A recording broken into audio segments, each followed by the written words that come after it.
hands of masses and masses of people, particularly party members, to educate them in the history of the party, the history of the communist movement since Marx and Engels, and of course under Lenin. And also there's that very important chapter on dialectical and historical materialism, which is in there, which we know that Stalin played a major role in writing. And after Khrushchev takes over, Stalin's dead, Khrushchev takes over, he gives his speech, he attacks Stalin. Of course, they have to rewrite the history of the Communist Party. They have to rewrite the history of the party. And they do. And they, not only do they include all kinds of lies about Stalin, they take out that chapter on dialectical and historical materialism. And it never gets put back in because there's a history of the party written under Brezhnev, and there's another one in the 80s. Always, that's all taken out. Like, we're not interested in educating our members about Marxism, about dialectical materialism at all. So there's a process. When I mentioned this, and Roger Kieran took exception to this, I mentioned this, that there's a process that starts back not only during the Stalin period, but presumably even before the Stalin period, in the Lenin's period, perhaps going before the revolution, that produced this kind of result, okay? This cadre, if you want, this leadership group, these people who ultimately took leadership, who did not know Marxism, okay, and were not dedicated to the goal of the transition to communism at all. So we need to look at that. I mentioned, you know, as a kind of off the cuff, that the use of market relations, we need to take a close look at that. There's a period of time, sometime in 1932, I've never been able to find any information about this. I'm not the only one who's looking. Sometime in 1932, the Central Committee evidently decides that communists don't have to have a maximum salary. Up until that time, there was something called a party max, which means the party maximum. If you were a member of the Communist Party, you couldn't earn more than a certain amount. Okay, even if you know, in other words, you're an MD, okay, or an engineer. The non-party MDs and engineers and the people that you invite import from Europe or from the United States to help with these technical jobs, they make a lot of money, right? But if you're a party member, you have a maximum that you can't earn above that. Then it wasn't that they had all party members making the same, but there was a max, okay? And at some point in 1932, that's eliminated. And I've not been able to find out the details about just how that decision was made and what, even the precise date. There's a guy named Roy Medvedev who wrote a book which at one time was well known. It's published back in the late 60s called Let History Judge. In English it's called Let History Judge. He was a Khrushchevite who wrote this terribly anti-Stalin book. But it has some interesting things in it, although it's almost all completely false.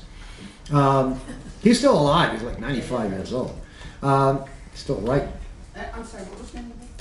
Let History Judge is what it's called in English. It's called something else in... anyway, that's what it's called. That's what you're going to find.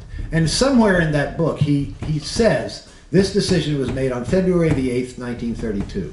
But I haven't been able to find, of course he cites no source, and I haven't been able to find that, much less what discussions took place leading up to it, how come this happened and so forth. So there's all kinds of stuff.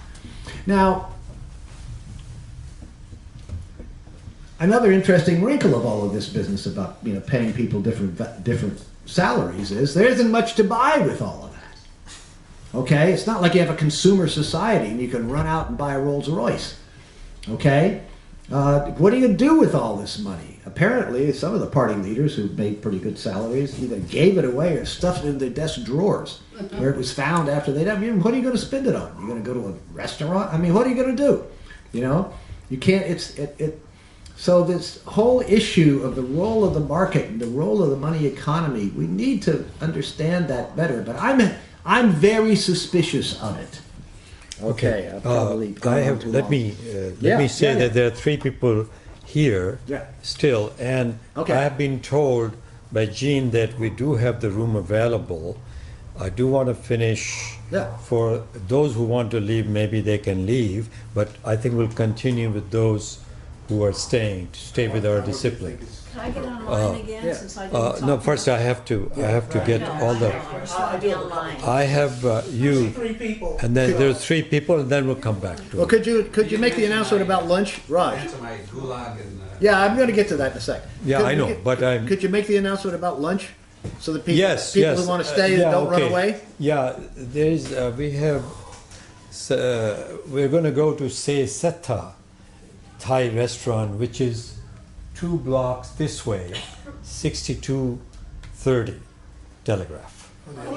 It's across the street. Yeah, it's across the other street. side of the street. It's on the other side of the street, but 2 blocks to So the if you right. wait till the end of the proceedings here, follow those the of you who Yeah. those of you who wish to come, we're all going to go to this restaurant, Okay. and we can sit around and chit chat over Thai food at one of these tables. So But- I have a suggestion. Let us take the 3 questions or comments, and then you answer all of them. Okay. Is that okay? Okay, I'll get back to Larry's Yeah. point too. Okay. Okay, so some of the, let's say, main attacks on. Alan. Doug. Doug. Some of the main attacks on the Soviet Union and the communist movement have Yeah. included, well, first off, I'm not directly going to ask you about the Great Purge, Yeah, because yeah. you've kind of spoken to that already. Yeah. But collectivization, Yep. and as a for instance on collectivization, the idea that there was I forget how one author, I think it was Robert Conquest, put it, the terror famine. Yeah, was yeah, the name yeah, of yeah, his yeah. book. Yeah, yeah. Then, on Marxist Internet Archive, for instance, there have been refutations of that Yeah. around things such as, well, yeah, the population in Ukraine went down, and a big part of that was industrialization and people moving into the major cities. If you could kind of speak and, put some meat on those facts in your interpretation, that'd be one thing. The other thing is, it has come up more recently around, for instance, the movie that came out about a decade ago, Enemy at the Gates. Okay, it's about Stalingrad and the idea of the motivation of the Soviet soldiers to fight so heroically against the Nazis was based on, well, the NKVD was just going to kill them if they came back. And that. So, in terms of your, research on that and your reputation of that, I'd be very interested. Good. For she? Yeah, Gregor, just a general question. Do you think that the direction that Chinese and Vietnamese taken down the road, a part of that was for the reason that they learned some lesson from the mistake that Soviet Union did? What's his name? What's his first? Farshid. Farshid. Charlie? Well, you know my name. Yes, I do. What is socialism? One of the best tools I think we have for tackling that question is the mode of production and its constituent parts, the forces of production and the relations of production. And that introduces motion into the question because they develop and their contradiction between each other and who's on top and so forth changes over time as a result of their internal interactions. So I think, and it also raises the idea that socialism will vary historically. We have never had socialism with the level of forces of production that we're at, for example, in the U.S.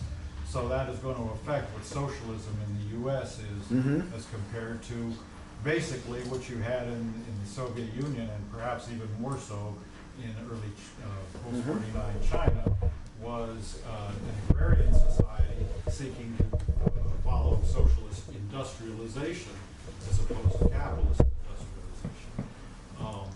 And one of the best discussions about the mode of production and what all this really means and consists of with the actual material is unfortunately in a book called The Hollow Colossus. And I say unfortunately All right. because I had to write it. So I'll mention that. And with that, we're done. I greatly recommend it. It's a great Yeah, I book. was going to recommend it too. Definitely. So now you have the floor and Okay, and sure. answer all I'll of try it. to be a little Then brief. we'll go to the second round Yeah, on those who have not spoken. great. Try to be a little briefer. Okay, back to Larry.